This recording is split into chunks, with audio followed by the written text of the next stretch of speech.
UK के बारे में शेयर करूंगा कि भाई यूके आप लोगों को आना चाहिए या फिर नहीं आना चाहिए।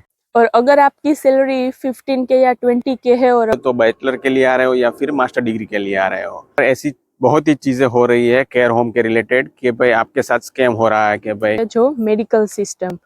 Hello guys, welcome back to another vlog. कैसे हो आप सब लोग? आई होप आप सब लोग अच्छे होंगे और हम भी एकदम बढ़िया है। तो आज का वीडियो है वो बहुत ही इंफॉर्मेटिव होने वाला है, तो ये वीडियो है वो एंड तक ज़रूर देखना। और अभी तक जिन लोगों ने हमारे चैनल सब्सक्राइब नहीं किया तो जल्दी से जाके सब्सक्राइब कर दो, लाइक करो और शेयर करो।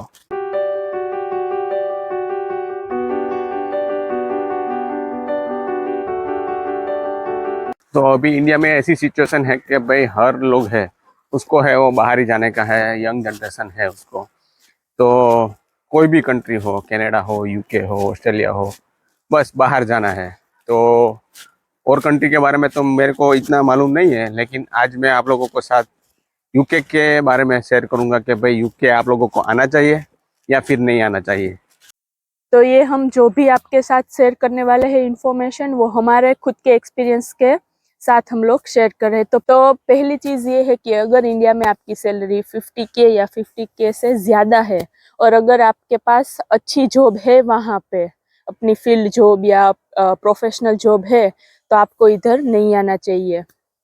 और अगर आपकी सैलरी 15K या 20K है और अगर आपकी बेसिक जो रिक्वायरमेंट है वो वहाँ पे फुलफिल नहीं हो रही है, तो आपके लिए ये बेस्ट ऑप्शन है।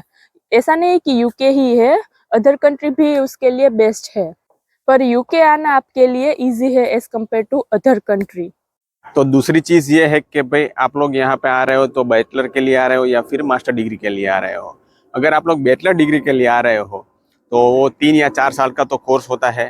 तो पहले साल की आप लोग है वो वहाँ से इंडिया से ही फी पे करके आए होगे या फिर आप लोगों ने वो भी लोन लिया होगा। तो एज ए स्टूडेंट आप लोग है वो 20 आवर्स ही काम कर सकते हो पर वीक। तो आप लोग ने वो जो लोन लिया है वो भी आप लोगों को चुकता करने का है, फिर अगले साल की फीस भी निकालने की है और यहाँ पर सर्वाइव भी करना है। तो वो बहुत ही डिफिकल्ट हो जाएगा क्योंकि ये 3 साल का कोर्स या 3 या 4 साल का कोर्स है। तो 4 साल आप लोग है वो 20 आवर्स ही कर पाओगे, तो आप लोगों के पास कुछ सेविंग भी नहीं रहेगा और आप लोग सिर्फ है यहाँ पे सर्वाइव कर पाओगे।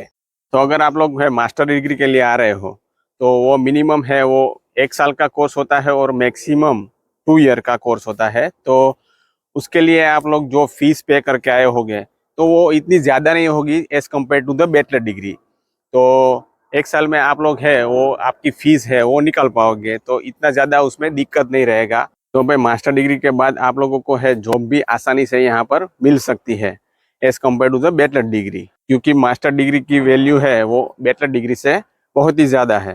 तो अगर आप लोग है वो मास्टर डिग्री के लिए आ रहे हो तो वेलकम है, और आप लोग है वो कोर्स है वो अपने फील्ड का चुनो ताकि आप लोगों को आसानी से जॉब भी मिल जाए, क्योंकि आप लोगों का अगर वहाँ पे कुछ एक्सपीरियंस है तो उसके बेस पे यहाँ पर थोड़ा वो काउंट करेंगे।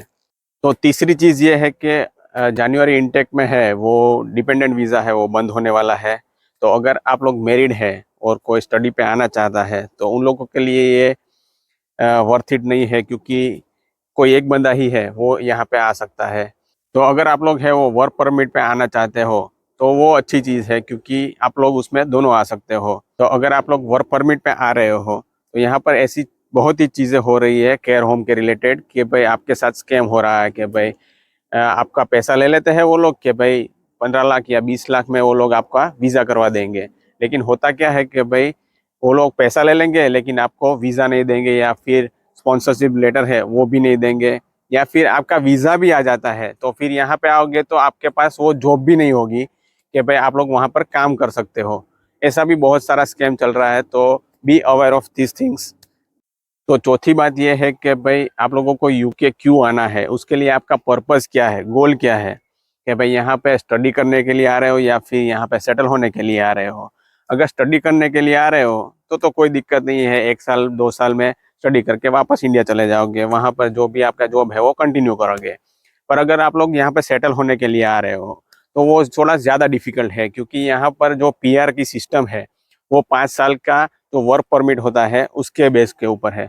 तो अगर आप लोग है वो स्टडी के ऊपर आ रहे हो तो पहले आप लोग 1-2 साल स्टडी करोगे, उसके बाद है वो पीएसडब्ल्यू अप्लाई करोगे जो कि 2 साल का वर्क परमिट होता है। यहाँ पे आप लोग फुल टाइम काम कर सकते हो। तो PSW में क्या होता है कि वो PR में काउंट नहीं होते हैं। तो वो PSW के दौरान आप लोगों को है वो स्पॉन्सरशिप जॉब है वो फाइंड करने की है। तो यहाँ पे स्पॉन्सरशिप जॉब फाइंड करना बहुत ही डिफिकल्ट है थोड़ा। तो अगर आप लोग स्पॉन्सरशिप जॉब फाइंड नहीं कर पाओगे तो आप लोगों को बैक टू द कंट्री जाना पड़ेगा। और अगर आप लोगों ने स्पॉन्सरशिप फाइंड कर लिया तो वो लोग है वो आप लोगों को 5 साल का वर्क परमिट यानी कि वर्क वीज़ा दे देंगे, जो कि Tier 2 है। तो आप लोग है वो 5 साल के बाद है वो अप्लाई कर सकते हो। तो ये प्रोसेस है वो थोड़ा लेंदी है as compare to other countries. Other countries में थोड़ा ये प्रोसेस है वो बहुत छोटा है, तो 3 साल में तो वहाँ पर PR हो जाते हैं। लेकिन तो यहाँ पर है वो 5 साल लग जाते हैं। और वर्क परमिट जो PSW का है वो भी काउंट नहीं होता है। एक और चीज़ के यहाँ की है जो मेडिकल सिस्टम।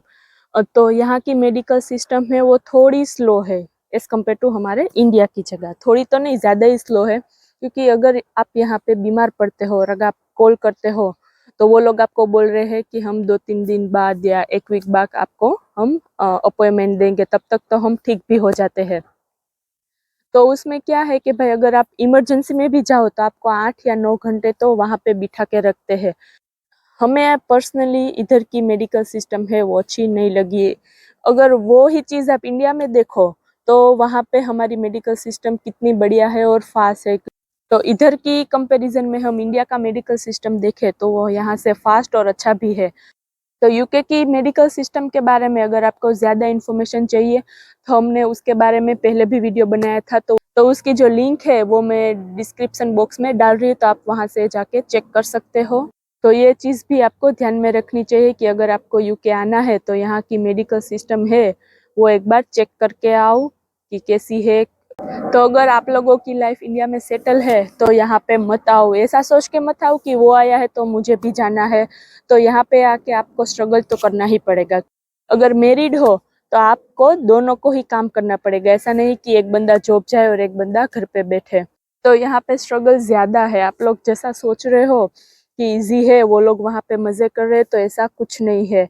आपको स्ट्रगल तो यहाँ पे करना ही पड़ेगा। ऐसा नहीं, यहाँ पे आप कोई भी कंट्री में जाओ आपको स्ट्रगल तो करना ही पड़ेगा। और यहाँ पे PR की सिस्टम है वो भी थोड़ी as compare to other country difficult है, क्योंकि यहाँ पे PR मिलना उतना इजी नहीं है। तो अगर आपको ऐसी कोई भी इंफॉर्मेशन यूके के बारे में चाहिए तो आप लोग हमें कमेंट कर सकते हो और या इंस्टाग्राम में DM भी कर सकते हैं। तो अगर आपको ये वीडियो अच्छा लगा हो तो लाइक, शेयर और सब्सक्राइब करना मत भूलना। मिलते हैं अगले वीडियो में।